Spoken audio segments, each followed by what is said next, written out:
Hi guys, welcome dito sa Rasana Tarot. Ang reading nito ay for collective for anyone who can resonate sa reading nito. This is a general and a collective reading your energy at this time. Ace of Cups, High Priestess, Queen of Swords,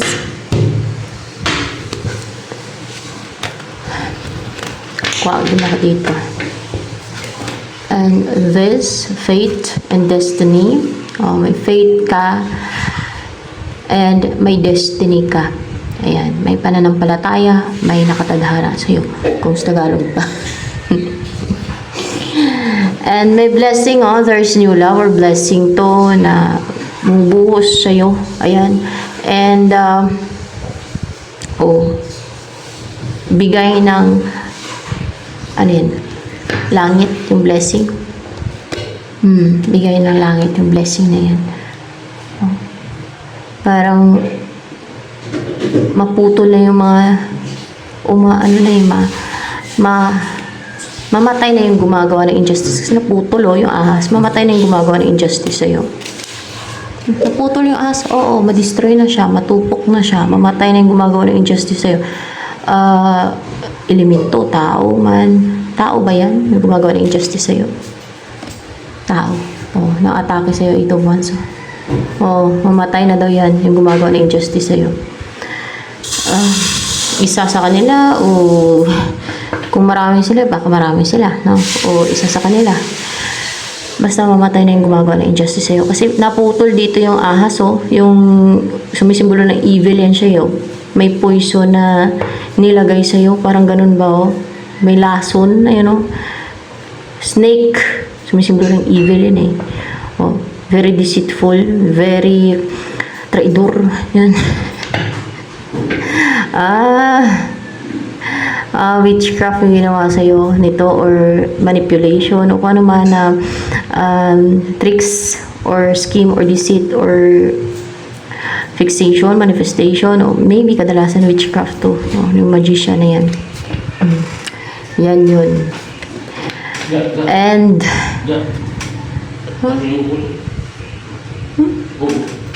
uod ba yun?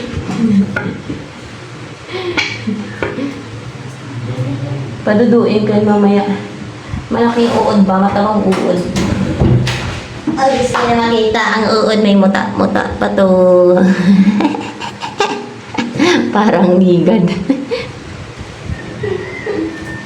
Ano kain to? May baby pa to. Salamat na kayo, Tiger. Ganyan. Tiger. Sige na, kakain na kayo dun. Ganyan. Doon na papa. Kain na dun. Ganyan. Doon. Cheng, kumain ka na dun, Cheng. And, Queen of Swords. You're highly intuitive or spiritual. Spiritually connected sa person na meron kayong spiritual connection. Pwede din gano'n. Naramdaman mo yung energy niya, naramdaman niyo yung energy ninyo, naramdaman niyo yung energy mo, naramdaman niyo yung energy ng bawat isa. Yan. Or may connection kayo sa mga like celestial being or spirit, ganyan. Or spiritual, o pwede maka-Diyos, mga ganyan, or may alam ka sa spiritual, pwede din gano'n. Queen of Swords, or intuitive, pwede din gano'n. High Priestess, o maybe psychic, pwede din gano'n. O may psychic abilities ka, pwede din, High Priestess. O manifestor, pwede din manifestor. Meron ka ng boundary ngayon. Marunong ka na maglagay ng healthy boundary. Marunong ka na magpigil ng bunganga mo. Marunong ka na, nakatali yung bunganga ng ibon, di ba? Marunong ka na mag-control ng emosyon mo. That's the Queen of Swords. Sinusunod mo, ginagamit mo yung utak mo.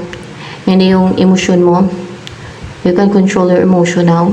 And your mouth to shut up your mouth. To shut up your mouth. Ang pihila may bunganga mo. Kasi yun ang paputak-putak ng bunganga. Driven na emotion nga, no? Parang it's a sign minsan na mature pa yung tao na masyadong madaldal.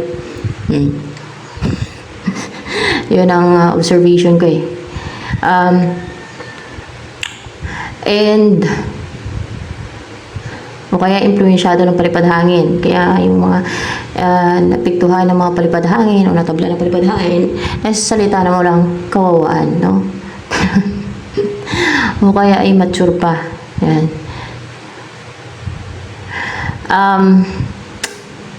Pero ito, parang mature na din isipan mo, intellectual, logical. And hindi na manipula yung isipan mo pag mga ganito. Ayan. Kasi, para bang strong mentally ka. Yan. You can control your emotion, ng thoughts mo.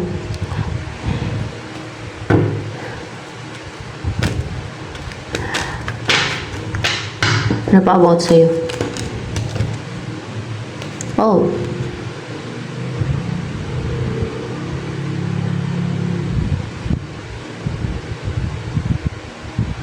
Merong nakabayan sa mga mata mo eh. Na you're in this world, tapos para bang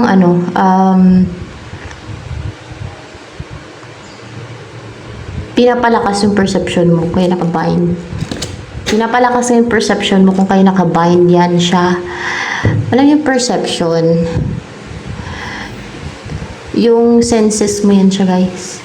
Kaya tinatakpan yung mata para yung gagana yung senses, hindi yung mata mo ang gagamitin mo. Ang gamitin mo yung vision, your perception, your senses. Lahat ng senses mo para maging, mas lalo siya maging active, sensitive, maramdaman mo yung sa paligid, makikita mo yung sa paligid. Na hindi makikita ng mata mo. Na hindi siya makikita ng mata mo. Kundi, perception mo, psychic abilities mo or psychic ability mo makakita niyan at makakasense at makakarinig at makakaramdam, no? Yan.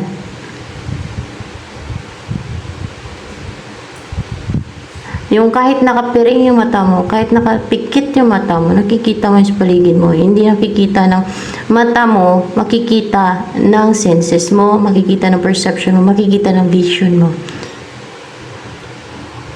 Ganun. Sino may ganyang kakayanan, ability? And pinakita mo yung totoo.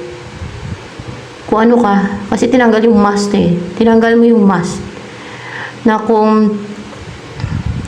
ang nakikita sa'yo ng mga tao, maybe lately, dati, ay okay ka lang. Wala kang problema, wala kang pinagdadaanan. Ba't tinanggal mo tong parang mask na nakatakip sa mukha mo? Kung ano yung tingin nila sa'yo. Kung ano nakikita nila sa'yo na you're well, you're okay, masaya ang buhay mo, happy ka, parang walang problema, walang pinagdadaanan, ganun. Pero tinanggal mo yon. You reveal the truth. So,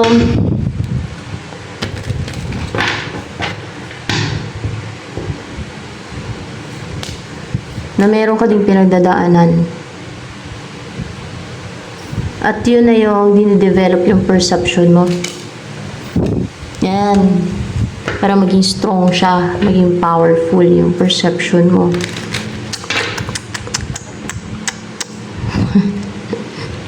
And then, ano naman,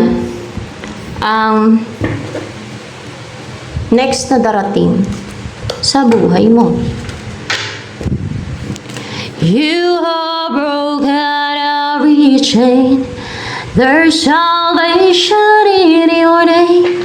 Itong King of Swords. Your pair. Di ba? Queen of Swords ka? Siya ay King of Swords. Ano yung intention sa'yo ni King of Swords? Ano pa yung intention sa'yo ni King of Swords niyan? Ano ba yung intention ni King of Swords sa'yo? Tingnan natin kung okay.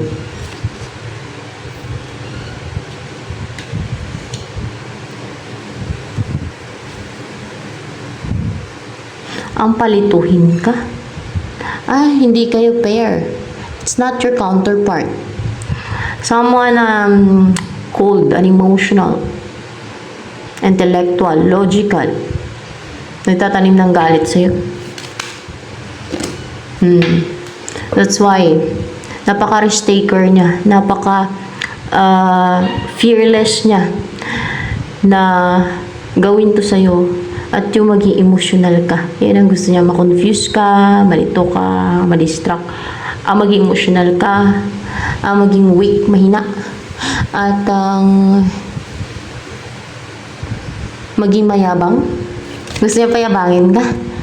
Gusto niya payabangin ka. Diba? Minsan kung sa tingin nyo na nagiging mayabang kayo, may gumagawa ng deceit or scheme yan. Lalo kung alam nyo na hindi kayo mayabang. May gumagawa niyan sa inyo ng deceit or scheme para yumabang kayo na katulad ng sulsulan nila yung picture mo, no? Lalo kung mapektuhan ka pa ng ganyan ba.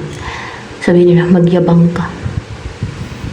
Para ang tingin sa'yo ng mga tao, mayabang ka. Na ganun ka nga. Pero yun, deceit pala na iba yun. Scheme nila yun sa'yo. Kung hindi ka naman talaga ganun dati, ha? See? Ito naman, para hindi kayo maging close. Hindi magkaroon ng balance and harmonious relationship sa inyo ng someone na merong soul connection sa inyo. Yan ang intention sa ni King of Swords. Kaya dinamihan ko to para maintindihan ko na maigi ko ano intention niya. It's not good. That is not your person. There is someone na deceitful, cunning, manipulative na klase ng tao. Kaya ito yung gusto niya mangyari sa iyo. When it comes sa love life, ano ang next na mangyayari sa buhay mo, love life mo? The world. May mag-close na cycle. Merong mag-end. Merong ma-complete. O merong pagkikita din the world eh. O may makikilala ka. Pwede sa internet, sa pag-travel, o may person ka makilala, magkita kayo. Yan, the world. May mata may pagkikita. What's with the world here?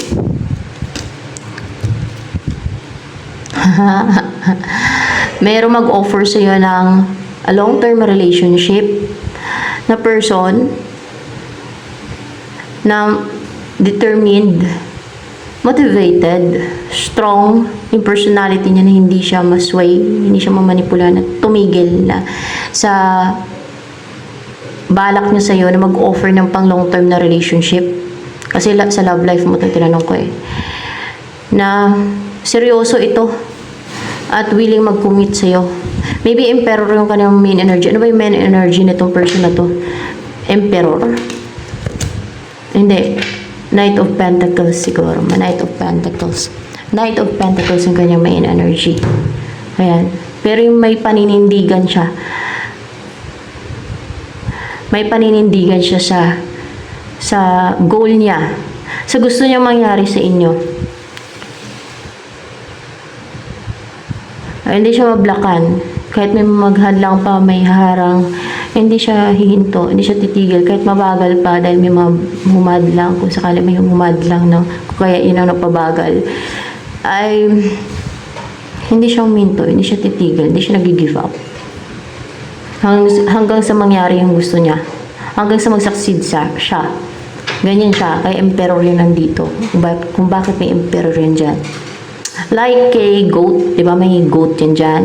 Or sabihin na natin, kahit any type of goat, no? Kahit karniro. Goat naman yung karniro eh. It's a type of goat. Di ba ibang klase yung goat eh.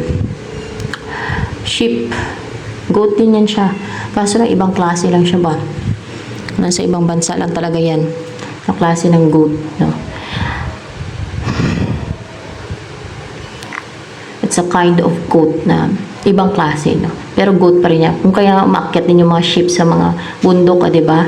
O, any type of goat na maakyat mo yung maakyat niya yung sa kanya pala yan, sa person mo. Na determined na akyatin yung bundok. So, ganun siya. Hanggang sa ma-reach niya yung gusto niyang ma-reach na part ng bundok o sa top ng bundok. So, kunwari nandun sa top ng bundok. Hindi siya titigil, hindi siya hinto. Hanggat hindi niya marating yung top ng bundok hanggat hindi ka niya nakakasama. Hanggat hindi niya na-reach yung goal niya to be with you. Yan. Na you will be in a relationship.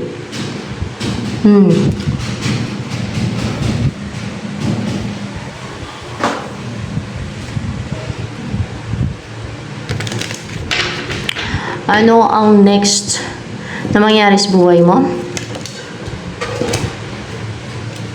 The moon. May pagkikita talaga yo. Magkikita kayo face to face na emotional kayo ng person mo na si Knight of Pentacles. Tama. Magkikita nga kayo nito ni Knight of Pentacles na person mo face to face. Yan o, may pagkikita o. Face to face yun guys. O, na-emotional kayo sa isa't isa. As in, mapapaluha kayo pag nakita kayong dalawa. Tingnan ko lang kung hindi naman. Basta mag-emotional kayo na alam niyo, attach kayo sa isa't isa. Ganon. Pwede. O maybe siya maging, siya ang mapapaluha o iiyak yung si Knight of Pentacles na yan. Dahil kung madami na kayong pinagdaanan, siya itong iiyak, hindi ikaw. Siya mapaluha. Hindi ikaw, hindi ka kasali. Siya tong maging emotional, mapaluha talaga, no? Baka ikaw maging emotional ka din, pero baka pareho kayong dalawa maging emotional, pero siguro pipigilan mo yung iyak mo, yung luha mo na tumulo. Siya, o baka maging tiiti ka lang, siya yung, tutulo yung luha niya, na talagang, hagulgul siya sa iyak. Baka talagang hagulgul siya sa iyak. Si Knight of Pentacles na yan. Lalo kung madami na kayong pinagdaanan na ups and down sa connection nyo or kung relationship pa niyan. Nasa wakas magkita na kayo and babuo na kayo, kaya siya maging emotional. Actually, both of you maging emotional kayo. Pero yung iiyak at talagang maluluha at hagulgul sa iyak, yung person mo na si Knight of Pentacles. Wow! Nakatawa naman yan, yung story ninyo. Ganun. Oh. Para ba nakaka-inspire yung ganyan, no? Na love story. Lalo kung madami kayong pinagdaanan, madaming hindrances, na parang ilang beses nag-fail. Mga ganun ba, no? Kaya siguro maging, siya, emotional talaga. To the point na hagulgul talaga siya sa iyak. Na ito, with the moon here, na gagawin niya ang lahat, guys. Gagawin niya ang lahat para lang magkita kayong dalawa. Yeah. Gagawin niya ang lahat para lang magkita kayong dalawa. Kasi, why? Bakit malungkot siya? Determined siya na makita ka. Kulang ang buhay niya, may kulang yung buhay niya. Pag wala ka sa buhay niya. See? Para bang ikaw yung kukumpleto sa kanya. May the world pati dito, ikaw yung kukumpleto sa kanya. Pagkasama ka na niya, ano maging buhay niya? Stable, secured, comfortable siya. Balance, grounded.